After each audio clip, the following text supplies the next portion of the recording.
You have stumbled into a TechSoup Connect Canada chapter event. This is run by a group of volunteers who have this organization called the Digital Nonprofit, and we get together once a month to host these free workshops for nonprofits who are curious about technology. We're all under the umbrella of TechSoup, a nonprofit that helps other nonprofits with technology. If you haven't run into TechSoup yet, time to go to TechSoup.ca or TechSoup.org. I spend all day in Slack. I suspect I could use it a little bit more effectively. So this is why I'm really happy to have Stephen here to talk a little bit about how we can create these automation workflows within Slack so we can use the tool we're often in all day and do other cool things with it. The way this event is going to be structured means even if you aren't a super Slack head, there is still going to be these great applicable lessons like on how do you think through the creation of these workflows. So it's going to be something that is going to use Slack as a use case, but actually going to be widely applicable to all the many tools we've got that have these workflow possibilities within them. So who is Stephen? Stephen is a repeat expert with us here, and Stephen has dedicated his career to helping mission-driven teams leverage technology and data to drive impact. He brings more than a decade of experience leading digital transformation in the philanthropic and nonprofit sectors in a number of roles, including project management, business analysis, consulting, and systems administration, and of course, Slack. So with that, let me get out of the way and pass you over to Stephen. Welcome, everybody, and really excited for this opportunity to share some of the things that I've done in my career on Slack using automation to really supercharge my team's productivity. So as Eli said, I'm Stephen, and I'd also to acknowledge the land that I'm on, that I'm joining from today in Toronto, is on the traditional territory of many nations, including the Mississaugas of the Credit, the Anishinaabe, the Chippewa, the Haudenosaunee, and the Wendat peoples, and is now home to many diverse First Nations, Inuit, and Métis peoples. I'd also like to acknowledge that Toronto is covered by Treaty 13 with the Mississaugas of the Credit. So for today's workshop, my hope is that by the end of the workshop, you'll be inspired and well on your way to automating your routine and repetitive tasks in Slack. I think you're going to see that Slack, what's great about Slack is that it is super accessible.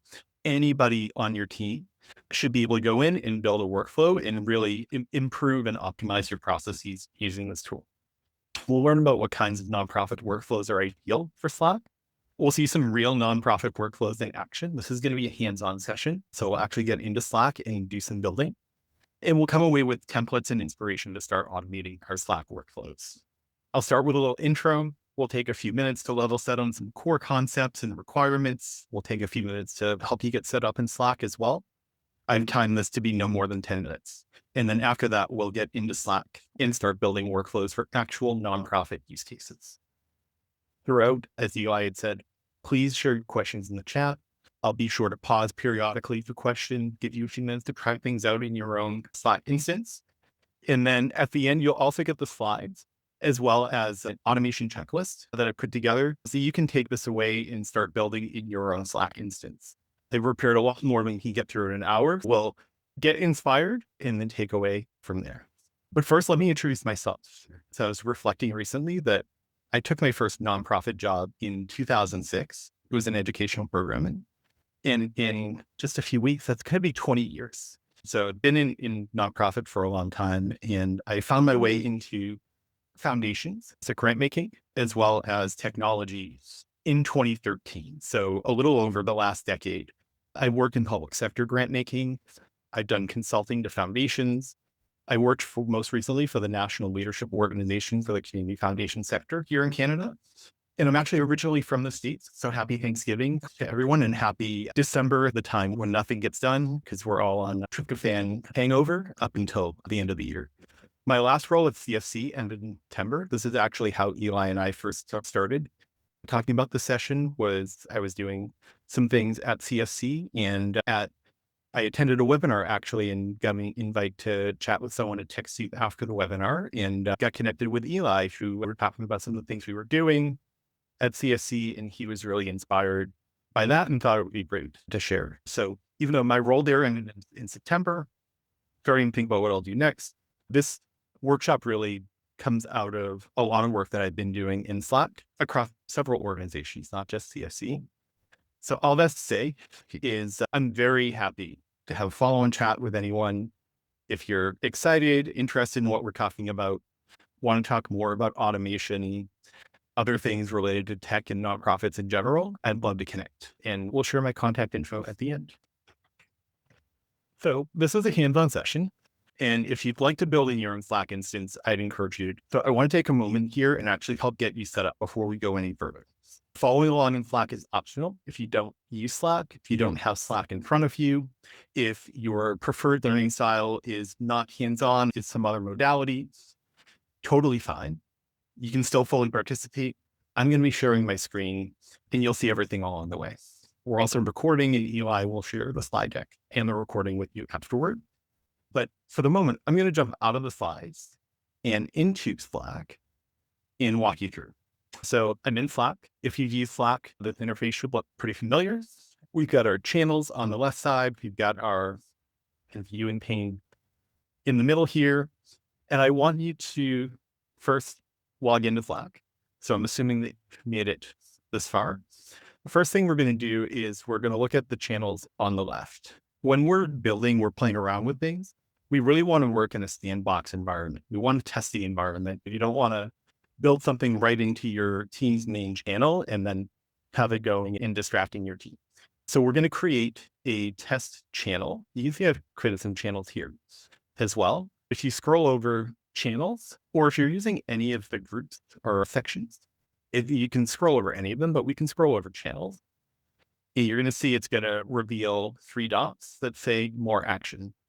If you click on that and you scroll over create, you should have an option to create a channel. When you create a channel, it's going to take you to a 2-screen form. The first one is you're going to give your channel a name.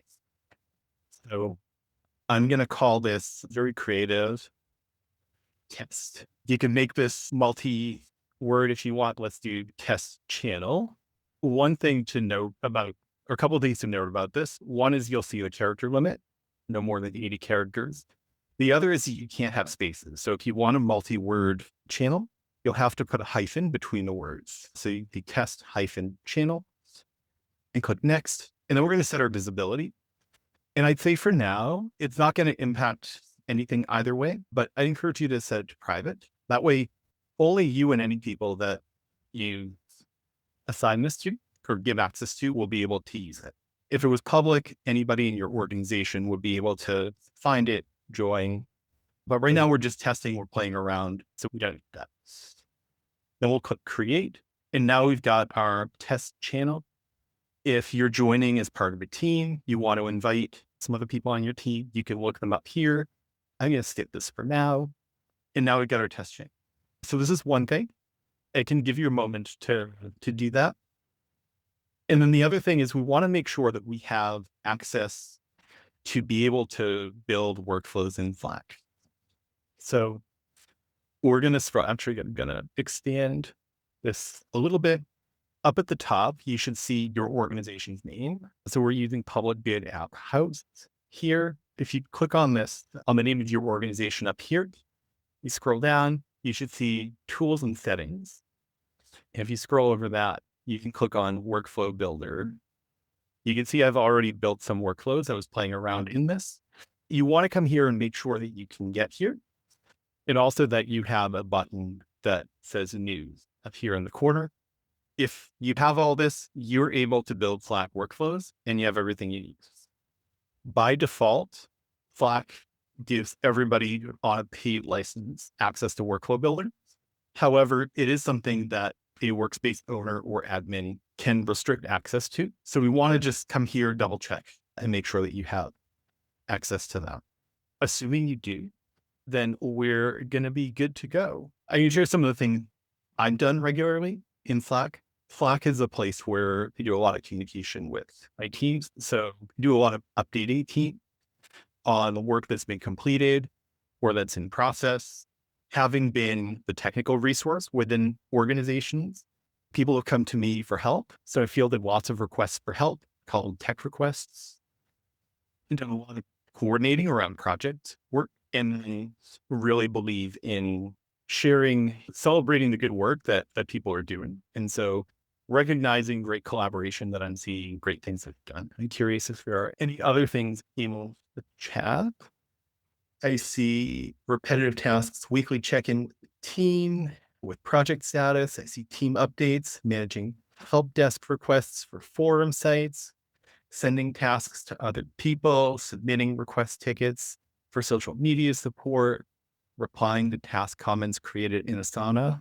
All of you are in the right place. These are amazing uses for Slack and also things that we can really effectively automate in our processes. So we're gonna move on and take a look. I do want to just take a few minutes and level set on some key concepts, as well as the requirements to use Slack workflows, and then we'll get started. So what is Slack Workflow Builder? Is an automation tool, right? So when we say automation, what do we really mean? Automation is about using software to complete routine, repetitive tasks that otherwise would require manual effort. Some of the things that you have listed in the chat are great examples of routine, repetitive tasks that maybe you're using manual effort for right now. The goal is ultimately to streamline operations and remove this manual and repetitive work so that you can focus your activities on the things that are closer to actually delivering on your mission. We're looking to save time, eliminating process errors. I like to use the word mistake proofing. One of the great things about a lot of automation tools is that they follow the rules every time, right? So if you set your rules up and something happens to trigger that process, it's going to work without fail every time. And then that way you'll also get notifications, never miss a task, be able to focus your time and energy on the things that are actually delivering on your mission and not the busy work of a lot of our work lives. So there are lots of automation tools out there. So why would we use Slack? I think the number one reason is that you're already probably doing a lot of your work in Slack. I know in the organizations I've been in, Slack is where everybody communicates. It's where the work gets done. So it makes sense. Put the automation where your team is doing their work. This is actually a great strategy for adoption, right? You want people to get to use processes and tools in their work. You can't just have a great tool. You need people to actually do it and follow the process, and putting it where they already are and making it the easiest choice for them to use that process is critical for adoption. So there are some other reasons, right? The simplicity, it's point and click automation. There's no coding involved.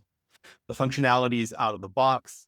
It's supported by Slack. So you know you can rely on it and anyone on your team can use it. I think visibility is a huge benefit to automating in Slack. You put automations right in your shared channels. It really promotes transparent and visible work, which especially where a lot of us work at least partially remotely, it's very easy for work to get hidden. And this kind of brings things out into the light. Slack is great for quick wins. You can stand something up quickly. The things we're going to build, we'll build in 5 or 10 minutes, but they're going to have meaningful impact on your days. And finally, integrations are really important with automation tool. And Slack has a ton of integrations. I think I've counted probably 80-ish integrations with other systems that you're probably also using. So there's a good chance that you can integrate Slack with other tools, and that really helps you maximize the possibilities. I'd also add that Slack is making a lot of investment in its automation capabilities, and it's really smart to align your processes with where a tool's product roadmap is headed. So I think it's a great bet to place on Slack since they're investing so much in their automation capabilities. So what do you need? And we've talked a little bit about this already. Any user on a paid plan. So a paid plan would be a Pro, Business Plus, or Enterprise Plus plan. Any user on a paid plan by default can create a workflow using Workflow Builder. This can be restricted by a workplace owner or an admin, but you would have to take action to do that. Today, we're going to be demoing on a Pro plan. So you'll see the lowest tier in the paid plans are where we're going to be. And then your required comfort level, I would say, if you've ever built a Google form, if you can configure a Google form and it integrates, submits your data to a spreadsheet, you can build a Slack workflow. I think they're about the same in terms of accessibility and ease of use. Really encouraging, like a really great place to get started if you're new to automation.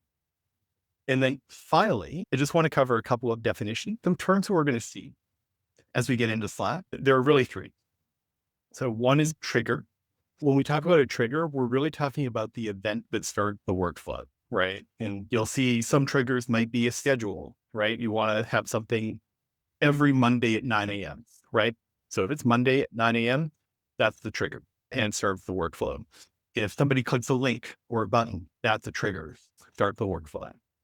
Steps or actions are essentially the things that happen in the workflow after that trigger takes place to start the process. And then finally, variable is just information that's submitted to your workflow that can be referenced in steps that come later, right? So if you have a step where somebody has to fill out a form, each of the form responses becomes a variable, which later on can be pasted into a message that gets sent out in a Slack message or submitted to a Google Sheet or something like that. What does this look in real life? In a little bit, we're going to look at a ticketing workflow, and you can see the process flow on the left. User clicks a button. That's your trigger, right? Team member clicks a button. That kicks off the workflow. Then user fills out a form is a step, right? Once that form is submitted, posting a message is another step. Logging the request in a Google Sheet is another step. And in the message in Google Sheet, you can pull in the form data, which are just variables.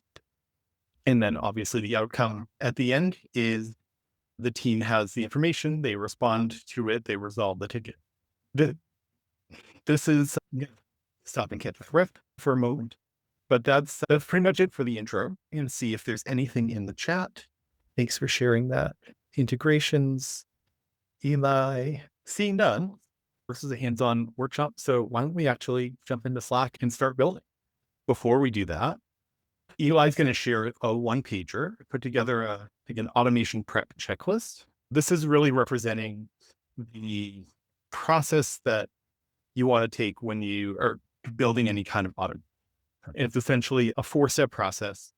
We're going to design first before we build, right? So when we design, we define our goal, we identify who's going to be involved, we map out the workflow steps, just like we did on the last slide.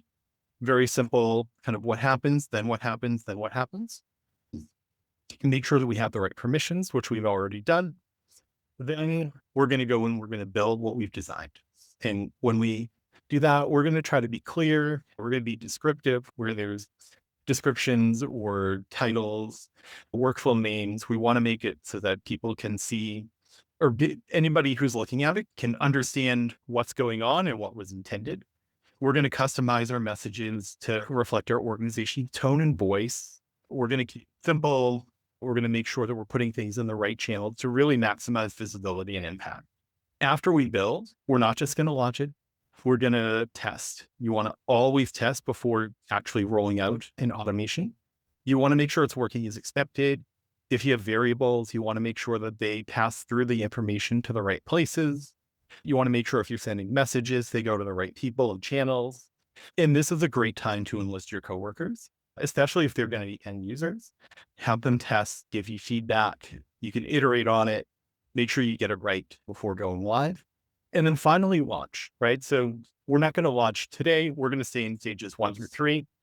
But when it's time to go live, adoption is really key. And it really helps to make a big deal of it. Get your team excited, make an announcement, communicate what your workflow does, how to trigger it. You put together a quick demo video. You can actually create the video right in a Slack channel, which we can show you if you're interested.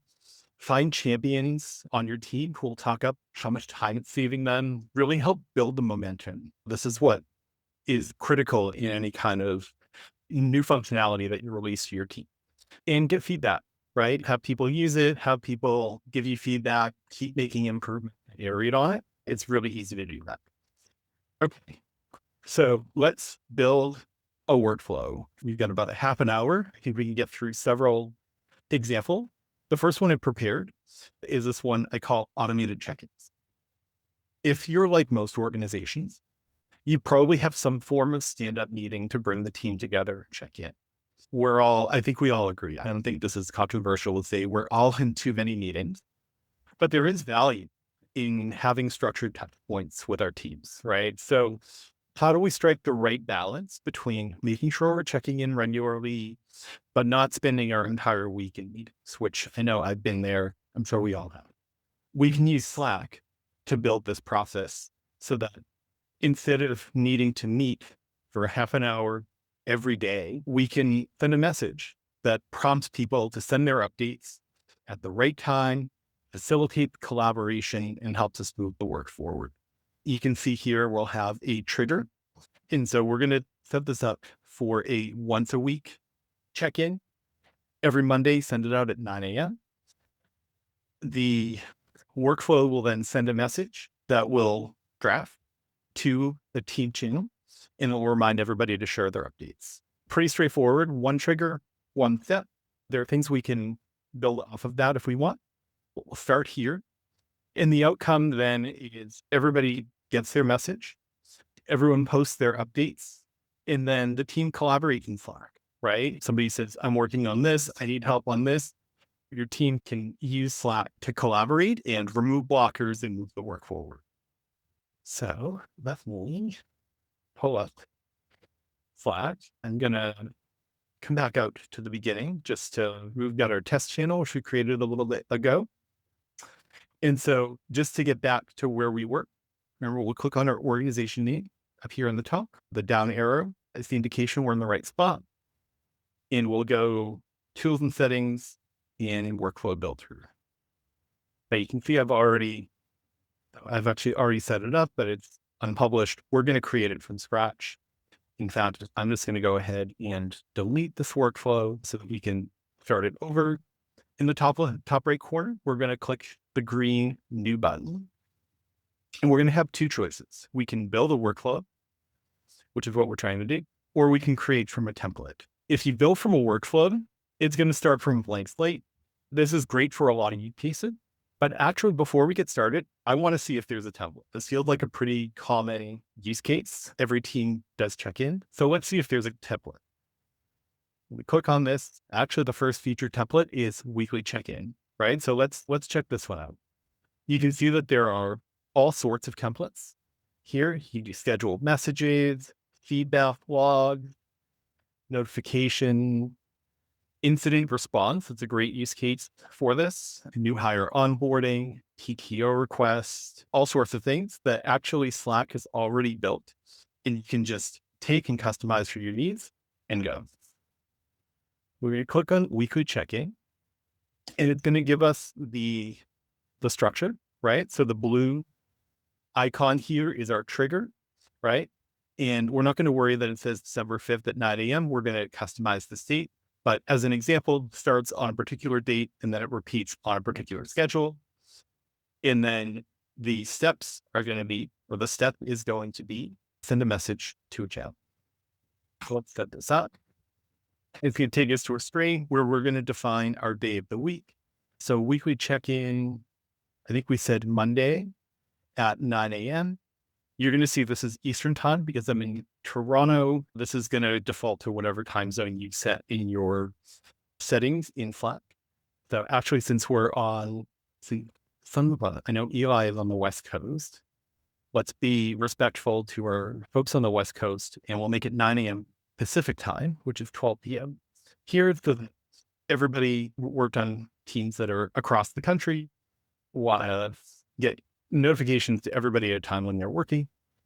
Every Monday, 12 p.m., we'll send an update reminder to a channel, right? Now we could click on this, or it's going to take us to the same place. If we click this next arrow, we're going to select our channel. And so you can see these are all the channels that I have available to you. Depending on how complex your organization is, you may have a lot of channels. The good thing is you can type in the search. So let's say we're on the programs team. We can start typing programs where you say, this is a program team check-in. Finally, there's a message and we can customize this, right? So we can do formatting, we can add emojis, we can link we can put the questions that we want on updates. So typically a stand-up would be, what have you done since we last met? On your agenda for today? What can we help you with? Right. So what have you done? What's coming up next? What blockers do you have? A great way. And I will say also, having managed agile teams, this is a very standard process, but the real value here is actually on talking through what are you working on and what can we help with? It really becomes having the right questions here becomes a tool for you to really facilitate collaboration in Slack. You can see there are variables here. There aren't much here. So we'll get these in a little bit. But if you wanted to pull in something from previously, this is where you would insert your variable and you could pull from all the variables available to you. When we're ready, we're going to click publish the workflow. Voila. Workflow has been published. Yeah, so I'm just wondering, so how do I need to put like in the little message, like a at channel or something like that to really get people's attention? Or will this workflow kind of make sure that notification gets in front of everyone? That's a great question. So I think it comes down to the culture on your team. Well, we can actually show you, it's a scheduled one. So I'm not going to go back and set the schedule for 1 minute from now, but when it posts, if you're not doing the at mention, the channels, we were in the programs channel, this would be bolded, right? So there would be a signal that some people might say, okay, there's a message here. But if you really want to ping people, that's actually a great option, right? So you go back to the workflow builder, we just created this send a message. If we edit the message, we can do either at the beginning or at the end, type at, and then you have channel, you have everyone, you have here, right? So everyone would be everyone in the workspace. I don't think we want to do that. I think we want it to be the channel or people who are online. If we do at channel, then this is actually going to ping everybody on the team who's in that channel. My one caution, if you do this for everything, then everyone's going to be getting notifications. You diminish the benefit of those notifications, but it's really up to you and how your team works. I definitely worked on teams where it doesn't get seen if you don't do this, but I could see other teams where just having it there, it's in the channel, that's enough to get people attention. Then obviously, so we made a change here, and now you can see the button up here says publish changes. Just because I made the change in here doesn't mean that the change has actually been pushed. We still have to publish the changes for them to take effect. And now we get the confetti, and we can just close out of this. It doesn't make sense to add it to a channel because it's going to run on a schedule. Awesome. I've got a great question here coming in from Pascal, who wants to know, once you published one of these workflows, can you update the time zone? Pascal happens to live in a time zone which they don't have daylight savings time, but most people do. So things are going to fall out of whack. Yeah, let's take a look at that. So I believe it's going to be, so I'm clicking on my avatar down here in the bottom left. I believe it's in preferences. See if I'm on the right. Yeah, language and region. And it's their time zone. So it showed me Eastern time because I've got my time zone set here. I'm curious where without BST. So Pascal, are you in Saskatchewan or in Arizona? Brazil. Okay. So if we click on, I guess I can't change this. I don't think I have permission, but in this drop-down menu, there should be options for your time zone. And so I know in Canada, Saskatchewan is a province that the clocks don't change. And so there should be an option for Saskatchewan time, which will be aligned to whatever time it is in Saskatchewan. Same thing for Arizona if you're in the States. So I would imagine that there's one for Brazil. I just can't pull it up here.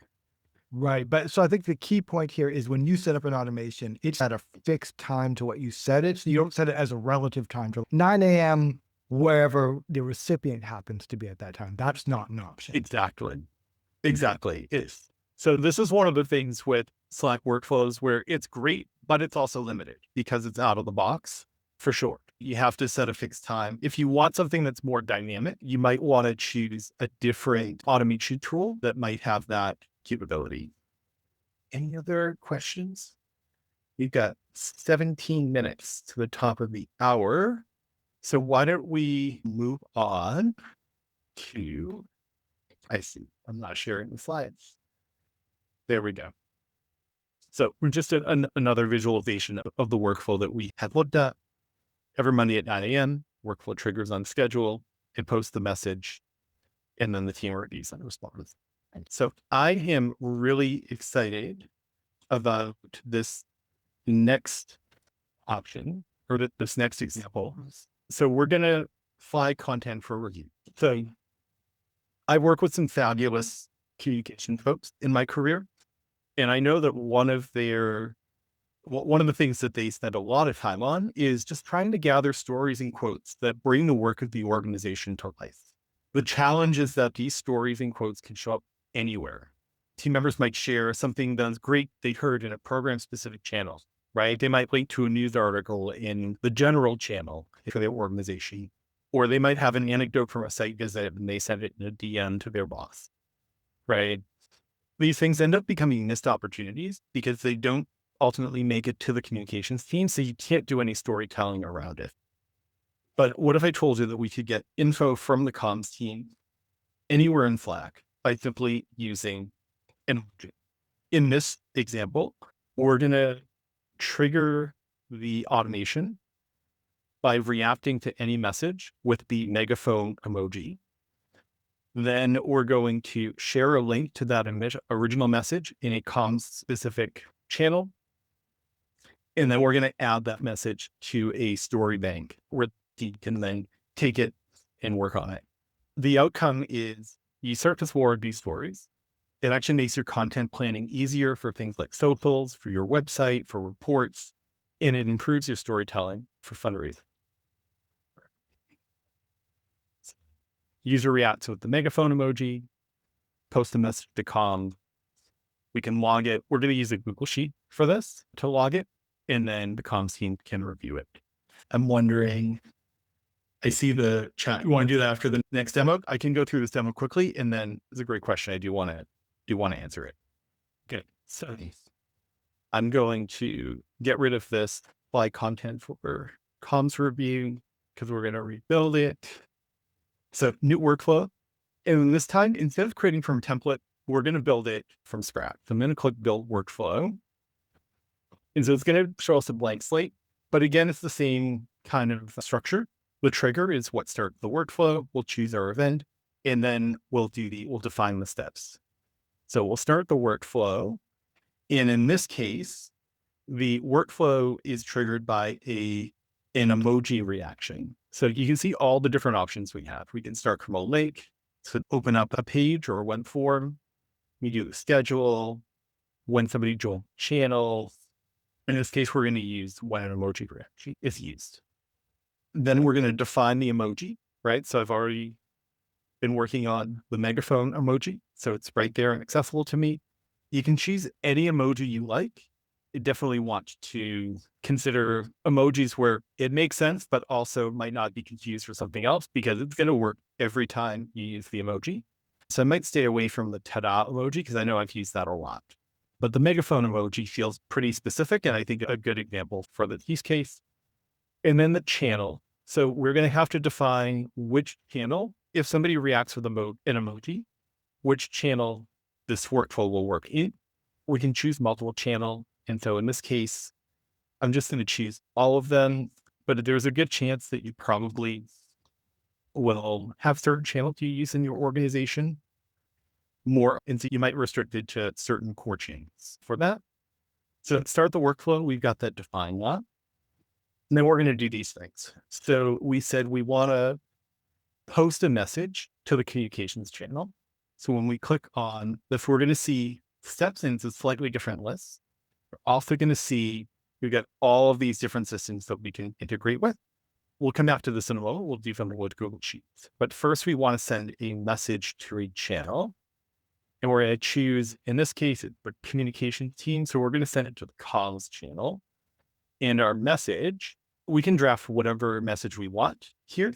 But the important thing is that we want to insert variable with a link to the message that was reacted to.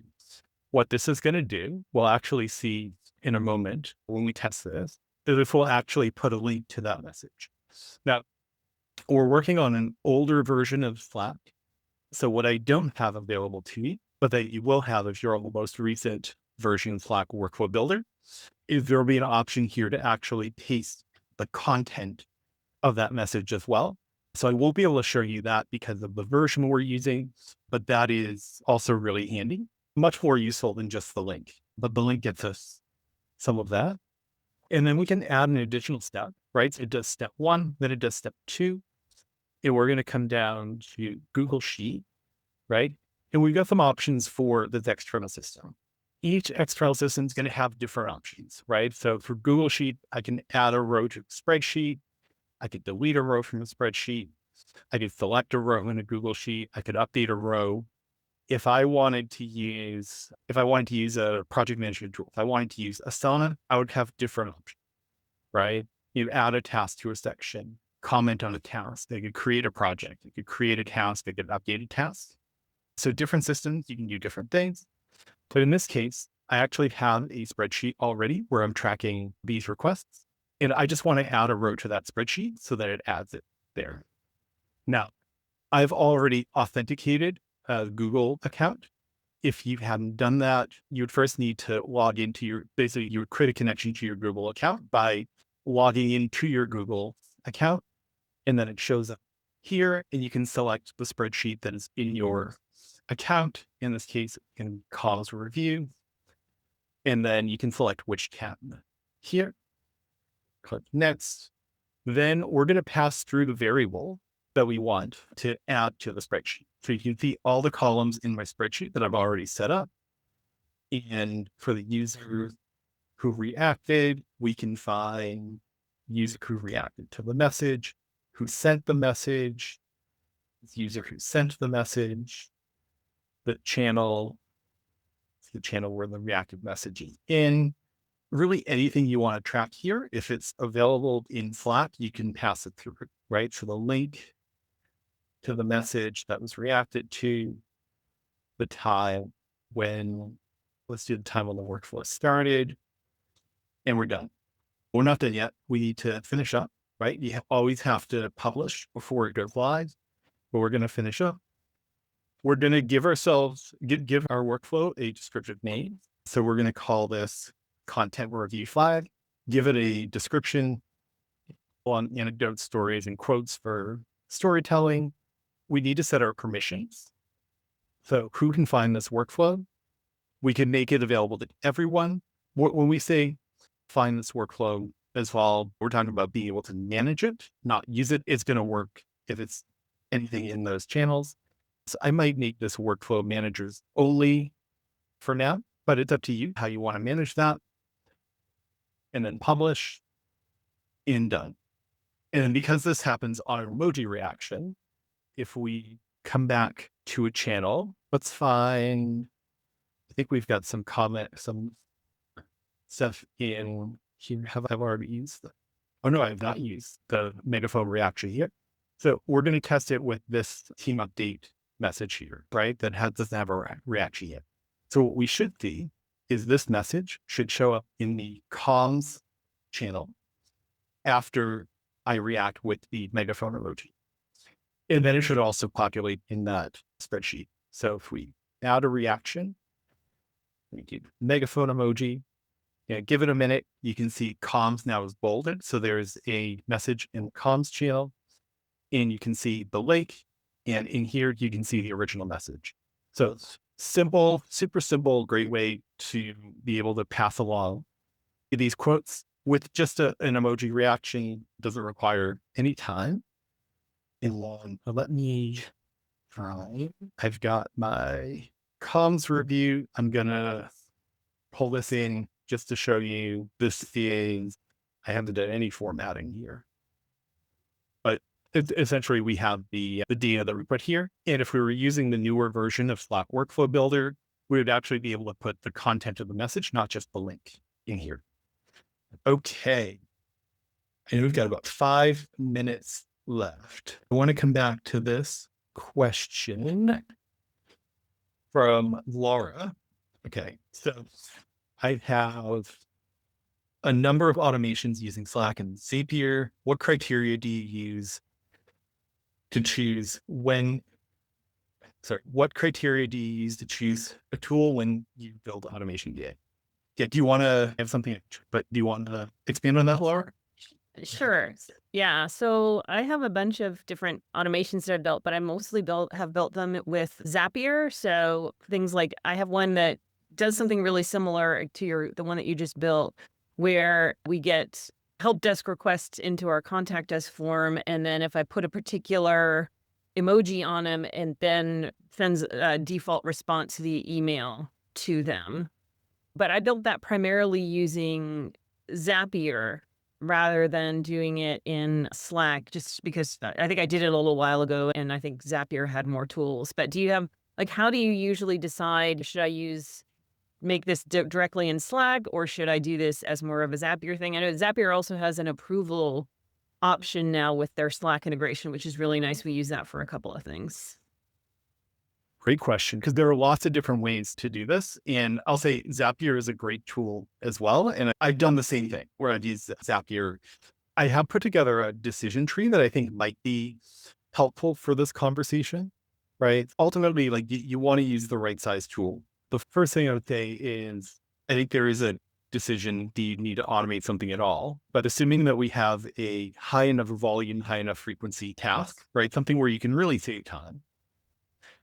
I think the decision around using Slack workflows is around simplicity, right? Is it a simple routine task? Is it fully self-contained within Slack? Something where you want to have the conversation, you just want to create a form that kind of puts people's responses into a well-defined. I think that's a great use case for Slack. If you want to integrate with an external system that the integration is available, I think Slack is a great use case if that integration is available in Slack workflow.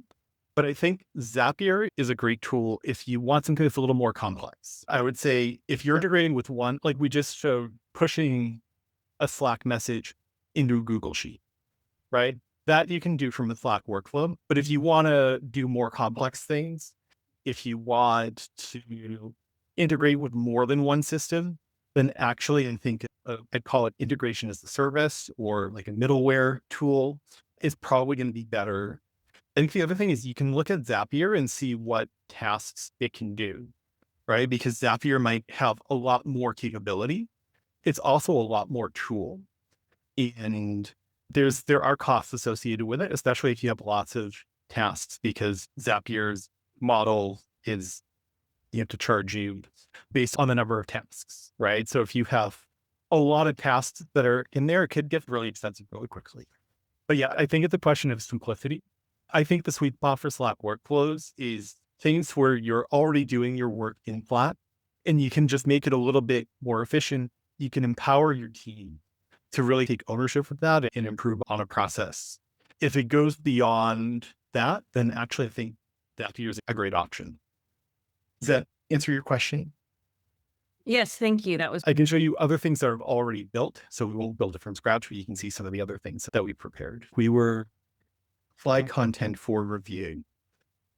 Okay, ticketing system. This is, I think, one of the coolest things that I've done in my work life is building a request ticketing system.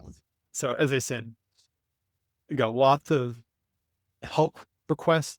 People come to me with all sorts of questions related to tech, systems, data, and I like being helpful, right? So at first, I just started fielding requests wherever they came from. Somebody would say something in a meeting, somebody would send me a DM, I just respond to it. But requests pile up. Some were more urgent than others. Oftentimes, I wasn't the only person on the team who could help, right? I'm not the only person who knows Google Sheet formulas, right? And actually, I was becoming a bottleneck when others probably could have helped more quickly and could have actually strengthened their muscles around and sharing their expertise. Built a request ticketing system created a dedicated channel for it that I call tech requests, pinned a link to a form, which now you can use a button to request things, that basically putting all the requests into a single stream that streamlines the process and increases visibility so that anybody on the team, other people can beat me to it. So why don't let me just show you the workflow. We actually looked at this earlier. The workflow is user clicks a button, fills out a form, then it posts a message in tech requests. We can log it to a Google Sheet. Actually, now we can also use lists. You can actually build the list in a Slack, in a Slack list, and then also the team can see the request, can review it, can respond, can close the ticketing system. So I've already built this, and I'm just going to show you what's been built. So I call it tech request. And when I click on this, you can see it starts from a link, right? So that was my trigger, starts from a link in Slack. The first thing I wanted to do was collect info in a form. So I've got a simple, very light tech request form. There are certain things that are helpful to me. If you want my help, give me a description of the issue, tell me how urgent it is, what is the deadline. This helps me prioritize and triage things. You can see some of the form fields that we have here, right? So you do a short answer, it'd be like a one line for your response. Paragraph is multi-line for your response. You can also do rich text. That gives you the ability to do formatting, add emojis, things like that. You got drop-down lists, multiple choice lists, checkboxes. You can ask for a file upload. You can actually reference Slack users, Slack channels, dates, numbers. So I've got a short answer, a paragraph, multiple choice. So for my urgency, right? High, medium, low, with a little bit of description of like, how do you know it's high urgency, right? If you're working on something that's mission critical to the organization and this is getting in your way, that's high urgency. Important, but let me finish what I'm doing first. Well, this is a great way to also think about your organization's own voice and how you communicate and what makes sense in that organization, ways to communicate. That done, urgency, deadline. Once the form is submitted, I actually have this added to a list, right? And I'll show you what the list looks like in a moment, and then send a message to the channel when a workflow is used. And then actually the tech request form was a bit redundant. So I'm going to get rid of that and publish the changes. Now, the other thing that we do here is I want to call this from a particular channel, right? So I'm going to go back to the home. I'm going to go back to the channel, right? So this tech request channel is one that everybody in the organization has access to. And I've actually created a button here for tech requests. If I click on the button, it's going to open up that form that we just built, right? This isn't here by default. Up here in the top, you've got workflows. And you could just have it linked to workflows and people go here. But if you make it a featured workflow, right, then you'll actually have the button featured here. I can still send a message here by just clicking send message, and then it opens up the text box. If I do the tech request, what's a tech request? I actually heard Anthropic just announced a new nonprofit discount for Claude today. So I'm going to say, I really want this. So I'm going to request a Claude license. And the issue description, urgency, this is not high urgency. It can wait. You say this one's low urgency. And the deadline, I'd love it if it could be by the end of the week, right? So I'm going to choose it from the calendar. When I click submit, we're going to give it a moment to process. And you're going to see I've got my tech request here. So what's great about this, in this particular example, hopefully you have very few people who can actually procure licenses of software in your organization. But if it was something that anybody can help with, right? If it was, I'm having trouble with using index and match in the formulas or the functions in Google Sheets, right? Can somebody help me with this? Other people on the team might understand index and match and be able to jump in and respond, right? And so anybody in the team can reply in the thread and resolve that. You don't have to wait for me. The other thing that we have here, you remember we added the list And so this actually creates an item here. There's also the list pinned in the tech request channel here. And so we actually have a tracking system now for our tech requests, right? If in this one we just added was request a cloud license with nonprofit discount, we got the urgency, the deadline, but you can see also I previously had all of these, and we can track all of our statuses. We can also update the status. If I click into this message, I can say, I'm working on it. I can add subtasks. So we actually have a really effective tracking system right here. Now, I've demoed this for tech requests, but we've used this for other purposes as well, right? I've worked in bilingual national organizations where translation requests are, everything that we write in whatever language gets translated into the other, whether it's English to French or French to English, right? And so using a similar kind of method to submit a translation request. Same thing for, we were putting on a major conference. We had a channel that was requests related to that was managed by the project manager for the conference. So really any kind of request system where you need centralization is a great way to streamline your work, maximize visibility, and really empower your team to do work. You're easy. You even do one of those emoji-based workflows to close the tickets and update the status. I bet you could. Yeah.